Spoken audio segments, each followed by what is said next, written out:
साहेब बंदगी। देखिए, इस संसार में बड़े बड़े महान भक्त हुए हैं, बड़े बड़े महान संत हुए हैं, लेकिन जो भी महान संत हुए हैं उन्होंने अपने गुरु की बात कभी काटी नहीं। क्योंकि जिसने भी गुरु को रिझा लिया, जिसने गुरु की सेवा कर ली, गुरु की वाणी को पाल लिया, वह तो महान भक्त बनता ही है, साथ में भव सागर से भी पार हो जाता है, ऐसा माना जाता है। ऐसे ही महान संतों में नाम आता है नाभादास जी का। नाभादास जी बचपन में जब पैदा हुए तो जन्म से ही कह लो, जन्म से ही नेत्र विहीन थे, यानी उनकी आंखों में ज्योति नहीं थी।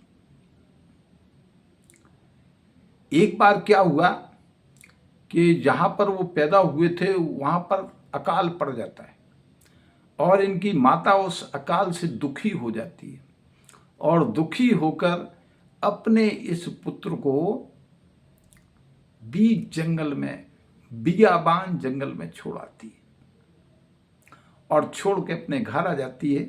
दैव योग से उसी वक्त दो महान संत उधर से निकलते हैं और वो देखते हैं कि एक छोटा सा बालक जिसकी आयु मात्र 5 वर्ष थी उस घने जंगल में विचरण कर रहा है। तो वो दोनों संत आश्चर्य से चकित होके और उस बालक से पूछते कि बालक, तुम्हारे इस जंगल में आने की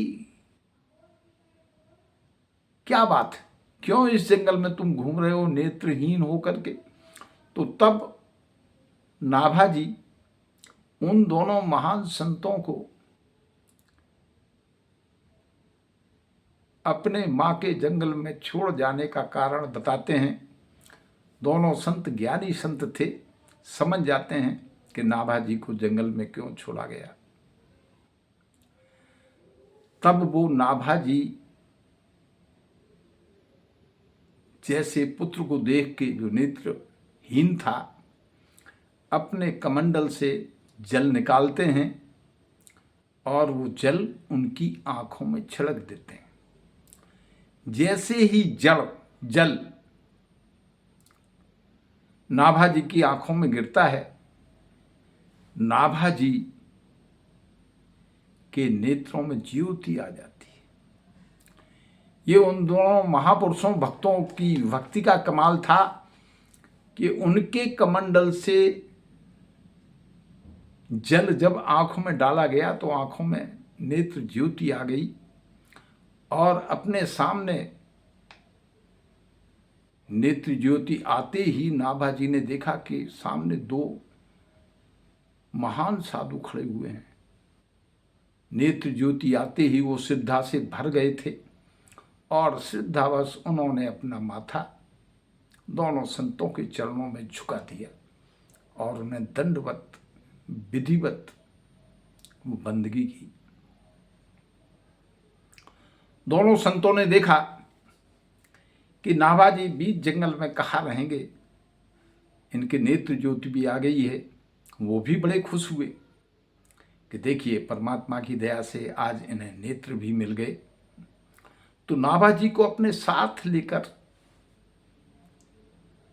गए वो, और जब साथ लेकर गए तो उनके साथ एक कीलदेव जी थे, एक अग्रदेव जी थे। तो कीलदेव साहब ने अग्रदेव जी को कहा कि नाभाजी को उपदेशित करो। तो तब जयपुर में एक आश्रम संतों का था, वहां जाकर वो नाभाजी को उपदेशित करते हैं और इनका नाम नारायण दास रखते हैं। बाद में यही नारायण दास नाभाजी के नाम से प्रसिद्ध हुए। महान भक्त बनाने के लिए अग्रदेव जी ने सोचा कि क्यों ना इसको इसी आश्रम में छोड़ दिया जाए, क्योंकि ये संतों के बीच रहेंगे तो संतों की सेवा भी करेंगे और संतों का दिया हुआ प्रसाद भी खाएंगे, सीधी प्रसाद कहते हैं उसको। तो इन नारायण दास जी का जीवन सुंदर बन जाएगा और ये महान भक्त बनेंगे। और जब ये महान भक्त बनेंगे तो जन कल्याण का काम करेंगे। ऐसी महान सोच को सोचकर अग्रदेव जी ने उनको उस आश्रम में संतों के बीच में रहने के लिए बोल दिया। नाभा जी वहां पर रहने लगे और संत सेवा में लग गए। संत सेवा करते करते, सीधी प्रसाद खाते खाते नाभा जी एक दिन मानी हुए, भक्त हुए। एक ऐसे भक्त कि जिनका विश्व में नाम हुआ। कबीर साहब के बारे में भी आपने बड़े सुंदर सुंदर साखियां शब्द लिखे हैं और कहे हैं। तो ऐसे महान नाभा जी ने एक बार अपने गुरु से आज्ञा पाई, श्री अग्रदेव जी से, कि जाओ और एक ऐसा ग्रंथ लिखो जिस ग्रंथों में भक्तों का यशोगान किया गया हो। तो तब नाभा जी भक्तमान नाम से एक ग्रंथ लिखते हैं जिसमें संतों की महिमा और उनकी भक्ति, भगवान और गुरु का यशोगान किया गया है। जब इस ग्रंथ को लिखा नाभा जी ने तो सबसे पहले उन्होंने मंगलाचरण लिखा। हम आपको बताते हैं, देखिए मंगलाचरण में नाभा जी ने क्या लिखा कि भक्त भक्ति भगवंत गुरु चतुर नाम बपु एक, इनके पद वंदन किए नासत विघ्न अनेक। मंगल आदि विचार रह वस्तु न और अनूप, हर जन को जस गावते हर जन मंगल रूप। संतन निर्णय कियो मथि श्रुति पुराण इतिहास, भजबे को दोई सुघर हैं कै हरि कै हरिदास। श्री गुरु अग्रदेव आज्ञा दई भक्तन को जस गाऊ, भव सागर के तरन को नाहिन और उपाऊ। तो ऐसा आदेश जब इनके गुरु ने दिया तो इन्होंने भक्तमाल ग्रंथ की रचना की और उस ग्रंथ में जितने भी संत हुए हैं उन संतों के जस को गाया।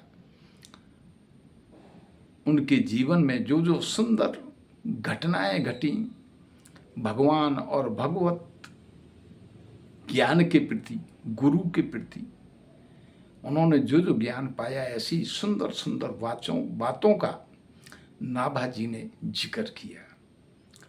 नाभा जी ने कबीर साहब के ऊपर भी बड़ी सुंदर सुंदर शब्द लिखे। महान संतों की कड़ी में एक महान संत थे नाभादास जी। नाभादास जी के बारे में जितना कुछ भी कहा जाए कम ही है। देखिए,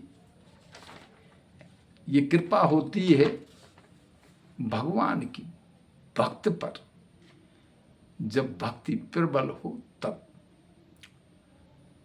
तो सभी की भक्ति प्रबल हो,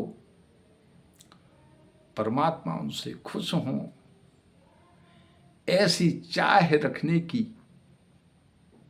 इच्छा रखते हैं भक्त कि प्रभु हमारे जीवन में तो आनंद आए ही आए, और भी जो हमसे जुड़े हुए लोग हैं, हमारे संपर्क में जो आते हैं, सबका जन कल्याण हो, सबके जीवन में आनंद आए।